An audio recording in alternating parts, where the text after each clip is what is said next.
Ele exibiu uma ducha higiênica, também conhecida como chataf.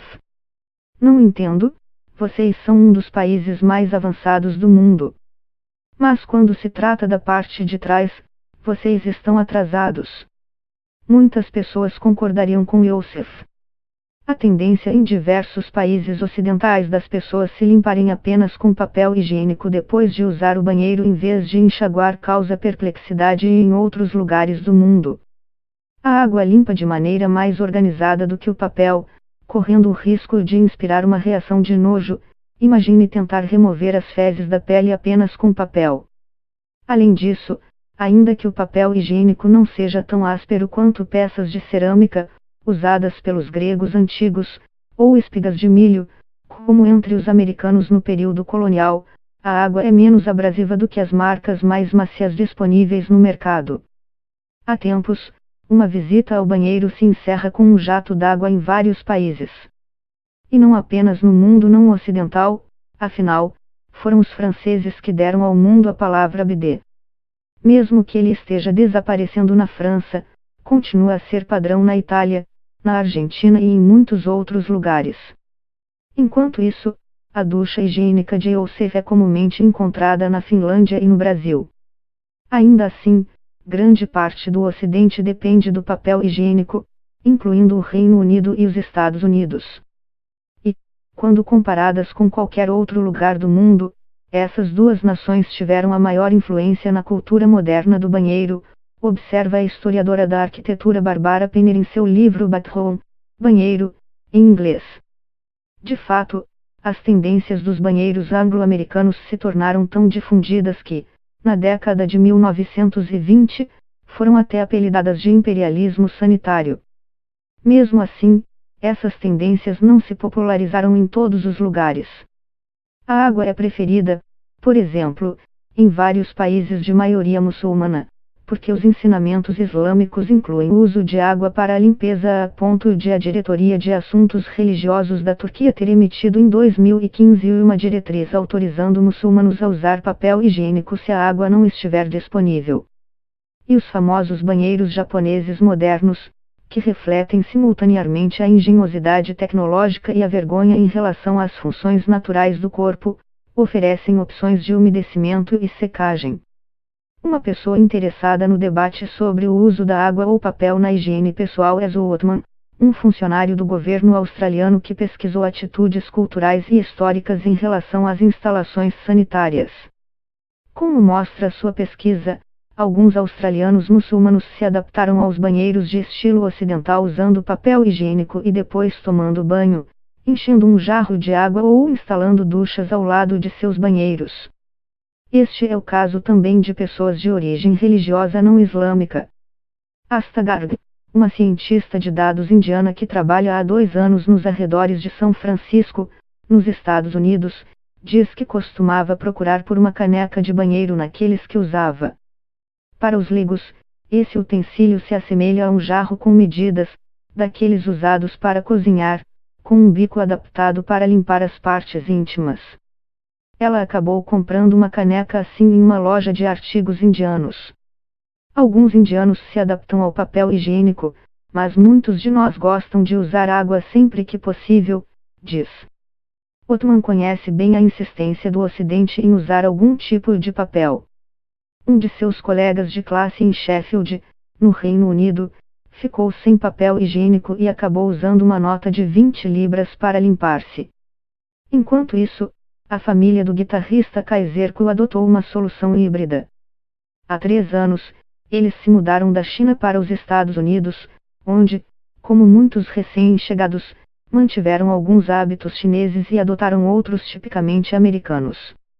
Ko ficou chocado com a quantidade de papel que seus filhos começaram a usar, seguindo os costumes do povo americano, que é de longe o principal consumidor de papel higiênico do mundo. Garg também achou usar papel higiênico desconcertante.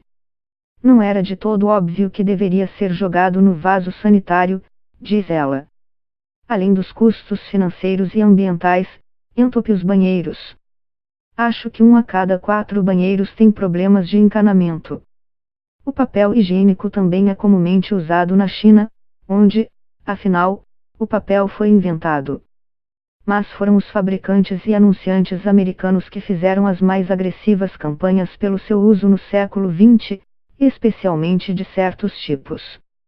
Por exemplo, os britânicos ainda usavam principalmente papel higiênico áspero na década de 1970, porque desconfiavam do papel macio produzido pelos americanos. A família de Ku agora usa menos papel higiênico, seguido por lenços umedecidos. É uma espécie de reconhecimento do que as pessoas em outros países sabem há séculos, que algo úmido limpa melhor. Ambos os tipos de sanitários foram usados na China durante a dinastia Han, 206 a.C. a 220 d.C. Atualmente, há diferenças regionais nessa preferência, embora o tipo que exige agachar predomine nos banheiros públicos de todo o país. Ainda hoje, estima-se que 2/3 do mundo se agachem. Muitos ocidentais continuam resistentes a isso, que é sem dúvida mais lógico e conveniente do que sentar-se no vaso de porcelana. No entanto, a maioria das mulheres britânicas admite agachar-se ou erguer-se ligeiramente para evitar o contato direto com os assentos. Anatomicamente, agachar-se também é a melhor postura, pois o ângulo permite uma passagem mais suave das fezes, porque favorece os movimentos intestinais. Isso sem falar nos benefícios à saúde e em geral do agachamento, uma demonstração de força e flexibilidade em que os idosos chineses geralmente deixam os jovens ocidentais no chinelo. Os americanos transformaram esse tempo mais longo no banheiro em uma forma de lazer. Há um grande mercado de livros para ler no banheiro, o que geralmente envolve curiosidades, contos ou piadas. Isso ainda parece algo estranho a Ku.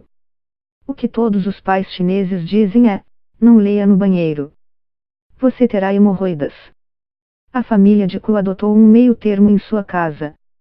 Mantemos um banquinho na frente ao vaso. Colocar os pés nele simula a posição de agachamento. Minha mulher é um gênio por ter pensado isso, diz ele, rindo.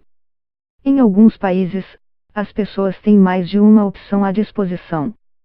Othman diz que, em seu país, a Malásia, os centros comerciais e banheiros públicos normalmente têm 1/3 dos vasos que são feitos para serem usados de cócoras.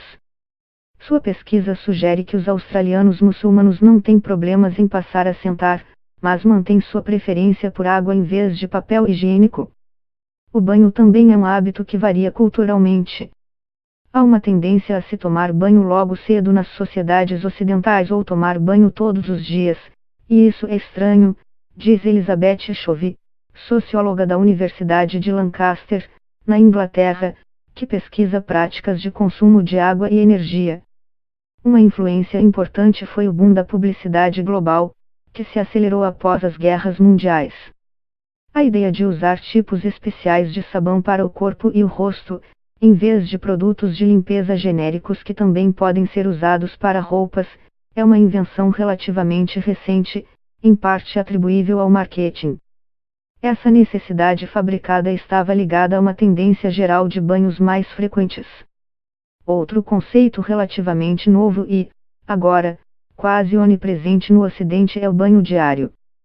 Chovy observa que, apenas 2 gerações atrás, o padrão no Reino Unido era que as pessoas fizessem isso uma vez por semana. Obviamente, em muitos lugares do mundo hoje, o abastecimento de água não é constante, e muitas pessoas não podem escolher com que frequência tomam banho. Mas este não é o único fator que influencia isso. O banho frequente é comum mesmo em regiões de baixa renda de Lilongwe, no Malawi, onde as pessoas podem tomar banhos de balde 2 ou 3 vezes por dia, apesar do acesso limitado à água. Muitos ganenses, filipinos, colombianos e australianos, entre outros, também tomam banho várias vezes ao dia. Isso não implica em lavar o cabelo todas as vezes, e, em algumas culturas, complementar a rotina de higiene com uma lavagem dos pés é um costume. Vários banhos de balde podem realmente consumir menos água do que um único banho de chuveiro. Mas o hábito está apenas parcialmente relacionado ao clima quente. Alguns brasileiros tomam vários banhos por dia, mesmo nos dias de inverno. A rotina típica de hoje de tomar um banho matinal é em parte um reflexo das noções contemporâneas sobre como estruturar o dia, ordenado com mais rigor do que no passado. Os ocidentais de hoje sentem que têm menos tempo livre, mesmo que a jornada de trabalho seja menor do que no passado, em parte porque a maior parte do tempo já está programada. Mas é mais higiênico ou útil tomar banho diariamente e fazê-lo de manhã ou à noite? Nem sempre. O banho quente frequente pode ressecar a pele e os cabelos, por isso, muitas mulheres lavam os cabelos apenas 1 ou 2 vezes por semana. As evidências também são variadas sobre os benefícios de um banho pela manhã ou à noite. Alguns dizem que a ducha matinal os deixa mais alerta e que um banho noturno, como é comum no Japão, pode ajudar a relaxar os músculos antes de dormir. Obviamente, há uma grande variação neste aspecto entre os países, e, portanto, há exceções para todas essas tendências. A história dos hábitos de higiene sugere que tudo pode mudar com os desenvolvimentos cultural e tecnológico. No futuro, as pessoas no Ocidente podem, por uma preocupação ambiental, tomar banho apenas 1 vez por semana ou trocar as duchas por baldes e canecas. Ou optar por instalar chuveirinhos ao lado de seus vasos após ver como isso pode ser útil em outros países. Esses hábitos podem parecer uma questão de bom senso, mas são resultado de condicionamentos sociais. Afinal, todo mundo precisa aprender em algum momento a usar o banheiro.